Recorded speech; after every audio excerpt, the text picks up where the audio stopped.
ఆహార పదార్థాల్లోని గుణగణాలు మనం వాటిని తీసుకునే సమయాన్ని బట్టి, తీసుకునే పద్ధతిని బట్టి కూడా మారుతూ ఉంటాయి. ఈ విషయాన్ని గ్రహించాలి. కాబట్టి ముఖ్యంగా పరిగడుపున ఎర్లీ మార్నింగ్ ఉదయం లేచిన తర్వాత కొన్నింటిని తీసుకోకపోవటం మంచిది. ఏమిటివి? వీటిని ఈ వీడియోలో మనం తెలుసుకుందాం. ఖాళీ కడుపుతోటి అరటిపండు తింటే రక్తంలో మెగ్నీషియం స్థాయిలు ఒక్కసారిగా పెరిగేటటువంటి అవకాశం ఉంటుంది.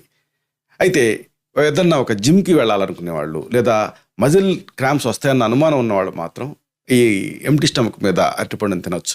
మిగతా వాళ్ళు అరటిపండుని ఎంప్టీ స్టమక్ మీద తింటే మెగ్నీషియం పెరిగిపోయి ఆ తర్వాత వచ్చేటువంటి రిస్క్ని ఫేస్ చేయాల్సి ఉంటుంది. అలాగే పరిగడుపునే నారింజ, నిమ్మ ఇలాంటివి కూడా తీసుకోకపోవటం మంచిది. వీటిని తీసుకున్నారనుకోండి పరిగడుపున, అప్పుడు వీటిలో ఉండేటటువంటి ఆ వీక్ యాసిడ్ మీ ఆల్రెడీ ఉన్న యాసిడ్ని తీవ్రతరం చేసేటువంటి అవకాశం ఉంటుంది. దీంతో ఇది కడుపులో మంటకు దారితీసేటువంటి రిస్క్ ఉంటుంది. అలాగే అతి ముఖ్యమైన మరొక విషయం